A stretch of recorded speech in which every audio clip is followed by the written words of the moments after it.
अपने सहयोगी संतोष अम्बेश के साथ मैं मनोज अंतानी पत्थरों के इस शहर जयपुर में आपका स्वागत करता हूं। जयपुर के इंदिरा गांधी पंचायती राज एवं एक अनोखा कार्यक्रम आज आयोजित किया गया है।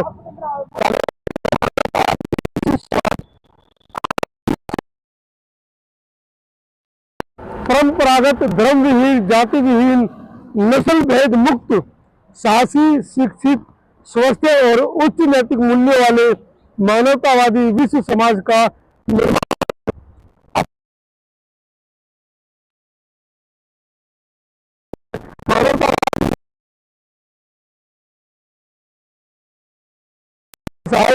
IPS अधिकारी हैं और अध्यक्ष हैं डॉक्टर बाबूलाल बराला अस्पताल चोमू के वो अध्यक्ष हैं। आज यहाँ से हम पूरी खबर आपको दिखाएंगे समता आवाज टीवी और आवाज भारत के माध्यम से। एक विशाल कार्यक्रम मानवतावादी विश्व समाज को लेकर यहाँ पर हो रहा है और सीधा इंदिरा गांधी ऑडिटोरियम में यह कार्यक्रम है।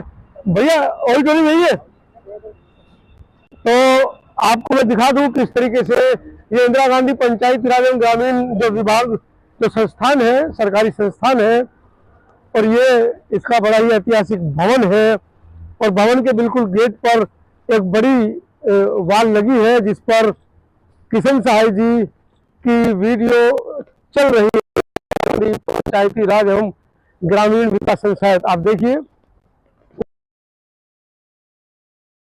वाल दिखा हुआ, कितनी बड़ी वाल के ऊपर इस कार्यक्रम को यहाँ पर प्रदर्शित किया जा रहा है। और चलते हैं सीधा अंदर और आपको अंदर की वीडियो दिखाते हैं। पश्चिम से विक्षोभ चक्रवात आ गए और धार्मिक लोग क्या बोलेंगे, भगवान की अल्लाह की माया उसकी बरसात हो रही है। तो वैज्ञानिक दृष्टिकोण तो एक चीज और क्या कहता है, भाई खुद का दिमाग लगाओ, और धार्मिक दृष्टिकोण क्या बोलता है, खुद का दिमाग मत लगाना, जो धर्म ग्रंथ में लिख रखा है उसको फॉलो करना। तो जैसे पेड़ का पत्ता भी हिलता है तो धार्मिक लोगों के लिए किसी वजह से हिलता है, भगवान अल्लाह गॉड की माया से, और वैज्ञानिक दृष्टिकोण वालों के लिए किस लिए हिलता है, उसमें कोई हवा या किसी से बल लगा इसलिए हिल गया।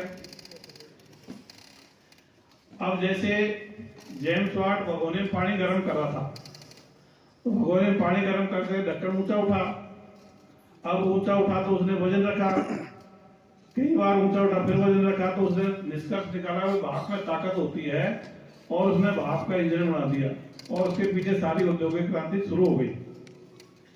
अब ढक्कन तो उससे पहले हजारों साल से आस्तिक लोगों के, धार्मिक लोगों के ऊंचे उठते थे। तो आस्तिक लोग क्या मानते थे, क्यों उठता है, भगवान की अल्लाह गॉड की माया से उठता है। और नास्तिक लोगों के ऊपर उठते थे, वो क्या मानते थे, क्या कहते थे, भाई प्रकृति में अजर अमर है, होती रहती है, अपन को इससे क्या लेना देना है। तो मैं आपको थोड़ा सा फर्क बताता हूँ, नास्तिक, वैज्ञानिक दृष्टिकोण, आस्तिक। आस्तिक और धार्मिक तो एक ही बात है। नास्तिक लोग क्या प्रकृति के प्रति उदासीन रहते थे, वो अपने मानव मनुष्य जीवन के बारे में ध्यान देते थे, इसको कैसे काम क्रोध मोह लोभ इसमें कैसे काबू पाया जाए, प्रकृति के बारे में कोई रिसर्च उनकी नहीं थी। लेकिन वैज्ञानिक दृष्टिकोण प्रकृति की रिसर्च के बारे में, प्रकृति के भेदों के बारे में उनको प्रेरित करता है और यही कहता है सृष्टि और ब्रह्मांड के जितने वेद खुले विज्ञान से खुले, बचे हुए ऐसे भी विज्ञान से ही खुलेंगे और इनके पीछे वैज्ञानिक कारण ही होते। अब लोग कहते थे कोई कोई शक्ति तो है, तो शक्ति है, गुरुत्वाकर्षण बल है, विद्युत बल है, चुंबकीय बल है, रासायनिक क्रिया है, जैविक क्रिया है, नाभिकीय अभिक्रिया, उत्प्लाव बल, ये शक्तियां हैं, प्रकाश की शक्ति है, पर इनका पूजा पाठ या प्रार्थना से कोई लेना देना नहीं है। मैं दो चीजों का भेद और खोल दूं आपको। एक तो आत्मा क्या होती है, पुनर्जन्म क्या होता है। ये बहुत सारे लोग सोशल मीडिया पे भी आप देखते हो, यूट्यूब पे भी देखते हो। तो जो लोग कहते हैं कोई भी जीव मर जाता है तो उसमें से आत्मा निकल जाती है, और कहते हैं अमेरिका में एक प्रैक्टिकल हुआ और एक आदमी मरने वाला था तो उसको कांच के बक्से में बंद कर दिया, और जैसे ही वो आदमी मरा तो कांच का बक्सा टूट के आत्मा निकल के चली गई। ये बात आप लोगों ने सुनी है कि नहीं सुनी है? और मैं कह दूं भाई इस प्रैक्टिकल को आप भी अपने अपने घर पे कर लेना, तो कर पाओगे कि नहीं कर पाओगे? कर पाएंगे। अब कुछ तो करने के लिए आगे आगे, वेरी गुड। तो बहुत सारे लोग सोचेंगे सर कैसे करेंगे, आपको आग भी कौन देगा, अभी मरने वाला है कैसे पता लगेगा, ऐसे ही सोच रहे कई सारे। लेकिन अब अगर दिमाग खुल जाएगा तो वो सोच सकता है, क्योंकि हर एक जीव आत्मा होती है। तो आप मक्खी, मच्छर, चींटा, झींगर लेके उसको कोई शीशी बंद करना, फिर देखना को मरने के बाद आपकी शीशी टूटती है नहीं टूटती, 2-4 घंटे मर जाएगा। तो किसी की भी शीशी टूटने वाली नहीं है। तो मरने पे आत्मा जैसा कुछ निकलता नहीं है, ये एक बहुत बड़ा झूठ चल रहा था। ये क्या है, मरने पे होता क्या है, जैसे अपन विज्ञान पढ़ते हैं, अपने हार्ट लंग्स परमानेंट रूप से काम करना बंद कर देता है।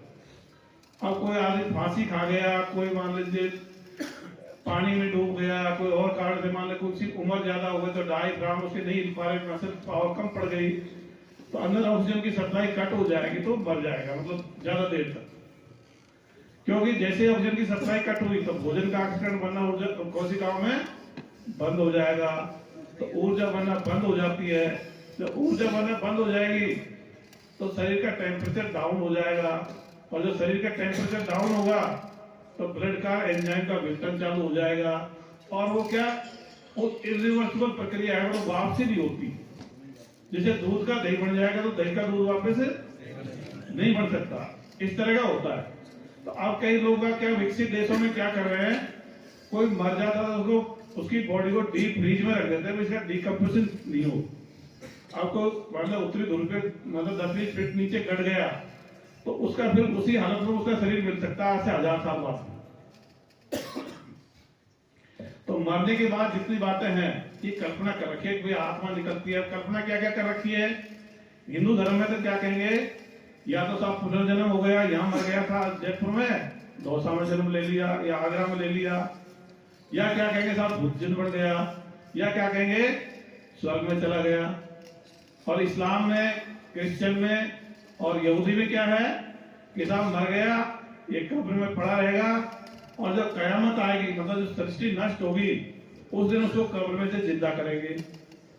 अब बताइए क्या प्रकृति में 2 तरह की व्यवस्था हो सकती है, हिंदू तो जन्म ले रहे मुसलमान सारे कब्रों में पड़े, ऐसा हो सकता है क्या? तो ये सारी बातें कल्पना है। ये कल्पना कैसे घटी है तुमको एक थोड़ा सा उदाहरण से बताओ। कबीर जी के बारे में आपने पढ़ा है, कबीर जी कहते हैं साहब जब बच्चा पेट में होता है तो वो क्या कहता है, हे मतलब भगवान जो भी कहता है अल्लाह ईश्वर मुझे तू बाहर निकाल दे, मैं बहुत दुख पा रहा हूं, मैं कीचड़ पड़ा हूं। पढ़ा कि नहीं पढ़ा? लेकिन बच्चा ऐसा कुछ नहीं कहता, बच्चे की तरफ से कबीर जी ने कर दिया। इसी तरह से मरने वाले की आत्मा की तरफ से लोगों ने, जीवित लोगों ने कर दिया। आत्मा जैसा कोई सिस्टम था ही नहीं। जब आत्मा खत्म हो जाएगी तो नहीं तो भूत बनेंगे, ना कोई शरीर किसी में आएगा देव देवता।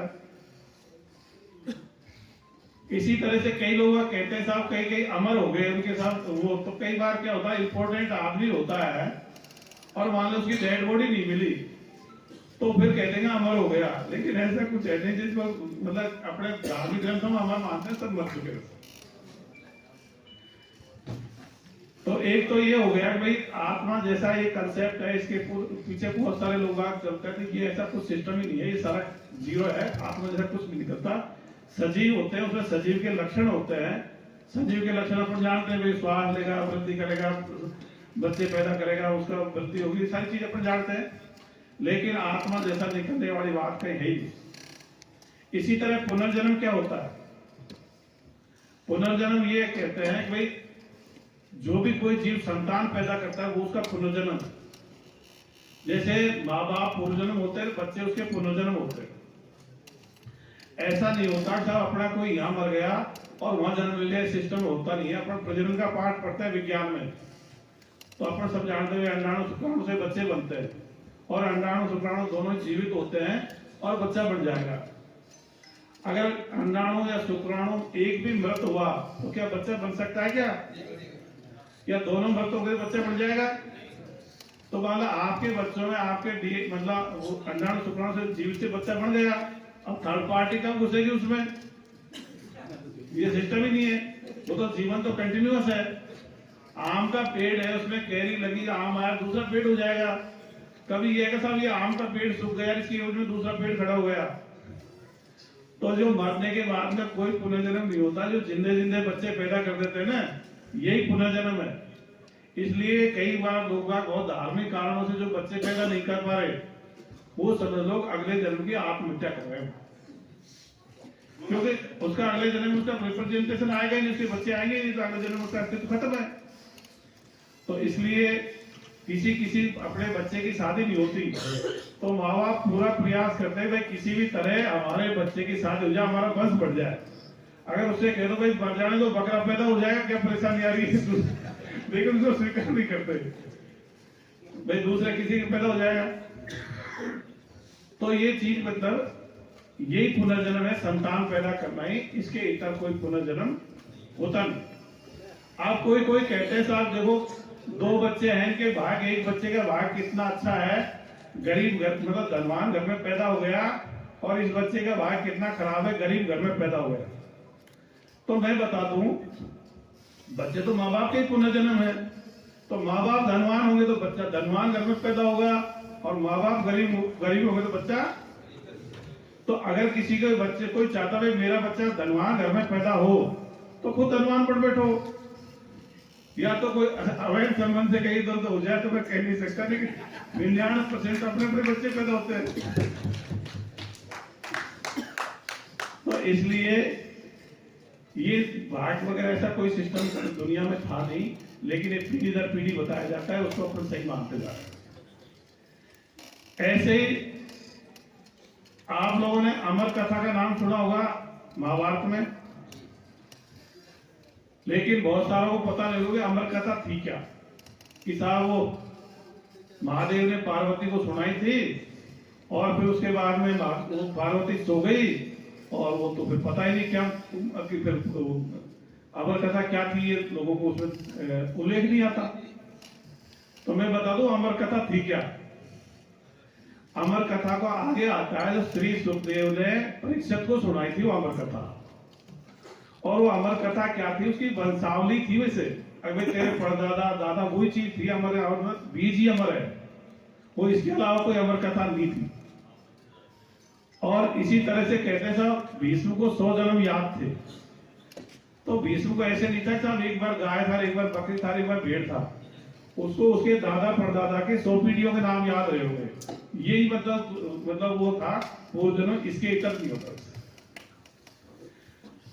तो विज्ञान के हिसाब से तर्क से आगे बात बढ़ चुकी है, क्योंकि विज्ञान में फैक्ट तथ्य आ जाता है, उसमें कोई तर्क करने की जरूरत नहीं पड़ती। कई बार लोग कहते थे आप साबित करो कि ईश्वर अल्लाह गॉड होते नहीं है।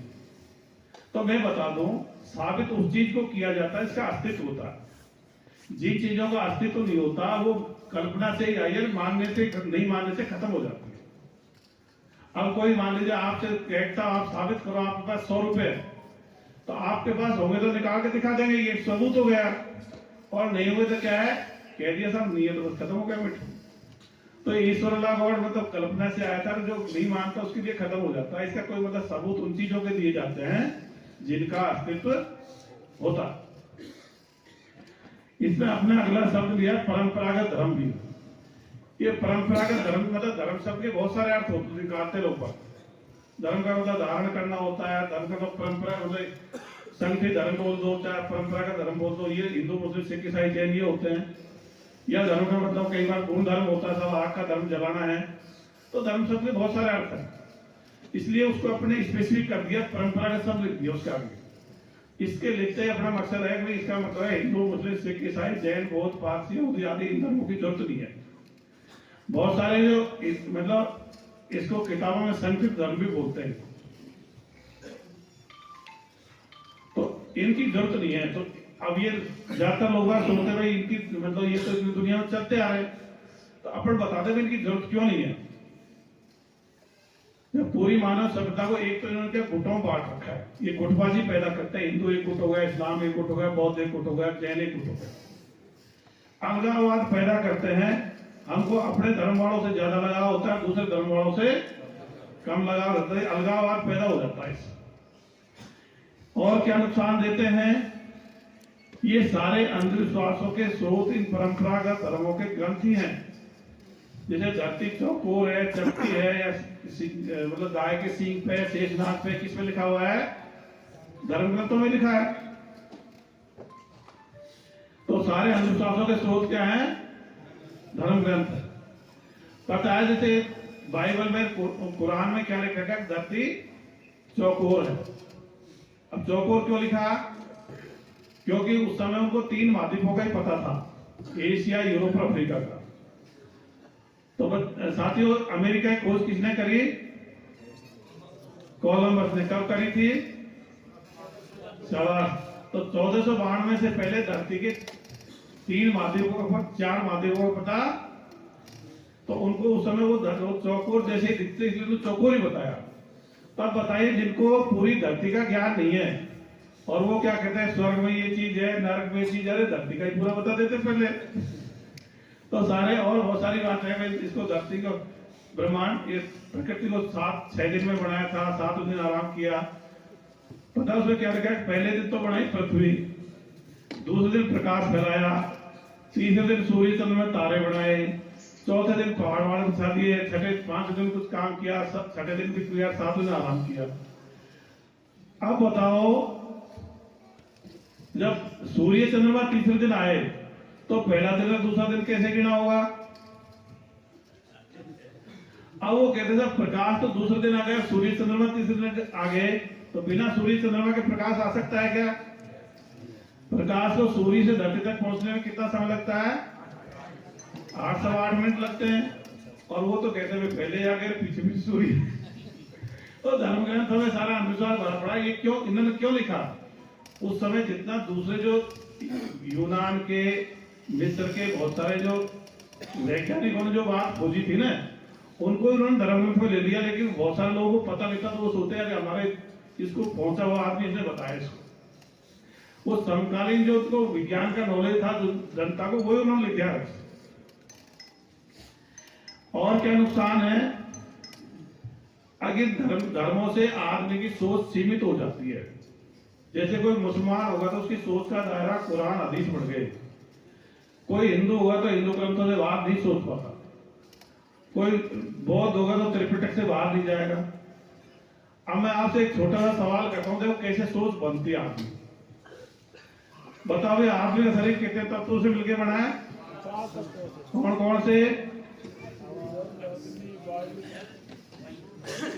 अब देखिए, आप सब पढ़े लिखे हैं, 10वीं से तो ज्यादा पढ़ लिखे हैं, बीए में सारे हैं, और 10वीं तक अपन विज्ञान खूब पढ़ लेते हैं। अपन पढ़ते हैं विज्ञान में तत्व है, hydrogen, helium, lithium, boron, calcium, phosphorus, nitrogen, oxygen, ये तत्व हैं। और आप क्या कह रहे हो? हवा तत्व है, पानी तत्व है, अग्नि तत्व है। तो इसलिए नहीं कि आपने पढ़ा नहीं है, कि आपको ज्ञान नहीं है, आपको पूरा ज्ञान है, पर आपकी सोच दायरे में बन गई। अभी जैसे कह रहे थे भाई चीन के बच्चों में अपने में क्या फर्क है, तो कई कहते थे हमारी शिक्षा व्यवस्था में गड़बड़ है। लेकिन ये फर्क इतना ज्यादा नहीं है। अपने बच्चे वही सिलेबस पढ़ते हैं जो चीन का बच्चा पढ़ रहा है, जो अमेरिका का बच्चा पढ़ रहा है। इसको कैसे समझ सकते हो? मान लीजिए किसी बच्चे के पास बायोलॉजी साइंस है और उसका नीट में यहाँ सिलेक्शन नहीं हुआ, तो वो भी बच्चा चीन में, रूस में, यूक्रेन में जाके एमबीबीएस कर रहा है, नहीं कर रहा? अगर 12th में एक जैसी पढ़ाई नहीं पढ़ता तो क्या वहां जाके पढ़ सकता था वो? तो अपना सिलेबस तो एक ही है, पढ़ाई भी एक कर रहे हैं। लेकिन चीन में 90% लोग किसी ईश्वर, अल्लाह, गॉड या किसी धर्म को नहीं मानते, तो उनको तो वैज्ञानिक दृष्टिकोण सूट कर रहा है। और अपने 95-98% लोग धार्मिक है, इसलिए पानी को तत्व बता देंगे, हवा को तत्व बता देंगे, जबकि अपनी विज्ञान किताब में तत्व नहीं है। अभी कोरोना आया था तो सबने कहा भाई इसके ऑक्सीजन का सिलेंडर लगाओ, किसी ने ये बोला कि इसके हवा का सिलेंडर लगा दो। तो आपके ज्ञान का फर्क नहीं है, पर धर्म से सीमित होता आदमी। धार्मिक आदमी क्या होगा, एक तो उसका, दूसरा क्या होगा, वो अपने धार्मिक चर्चाओं में ही रहेगा, मतलब वो दूसरी दुनिया के बारे में चर्चा नहीं करेगा। जिस धर्म का होगा उसी धर्म ग्रंथों की चर्चा ज्यादा करेगा, उसी के धर्म प्रवर्तक जो धर्म चला उसकी पर चर्चा करेगा, उसी की खासियत गुणगान गाएगा, उसके अलावा वो बातों पर ध्यान नहीं देता। ऐसे मतलब सोच को सीमित कर देता है। और क्या नुकसान है? ये धर्म ग्रंथ ही लिंग वेदों के स्रोत है। लिंग वेद किसमें लिखे हुए हैं? सारे धर्म ग्रंथों में है। ढोल गवार सुदूर पशु नारी क्या है? एक धर्म ग्रंथ में है। कुरान, उसमें क्या लिख रखा है? कुरान हदीस में औरतों में आधा दिमाग होता है। अब आप देखो, टीना डाबी टॉपर आ गई। यूपीएससी सबसे कठिन परीक्षा भारत की है। इशिता किशोर टॉपर आ गए, बहुत सारे कई बार महिलाएं टॉपर आ गई, और वो कहेंगे इनमें आधी बुद्धि होती है, इनकी आधी गवाही होनी चाहिए। तो ये धर्म ग्रंथ ही सारे लिंग वेदों के स्रोत है। अपनी जो वर्तमान की शिक्षा व्यवस्था है, इसमें तो कोई लिंग भेद आते ही नहीं है। तो ये लिंग वेदों के स्रोत है। एक और मैं कहूंगा, ये धर्म गुरु है, इनकी कोई जरूरत नहीं है। ये धर्म गुरु क्या करते हैं? ये 3-4 बातें कहते हैं। एक तो कहते हैं भाई सबसे ऊपर तो धर्म गुरु जी हैं, दूसरे नंबर पे ईश्वर है, और तीसरे नंबर पे माँ बाप है। अपन कहते हैं धर्म गुरु की जरूरत नहीं है, ईश्वर लागोड होते नहीं है, माँ बाप फर्स्ट है।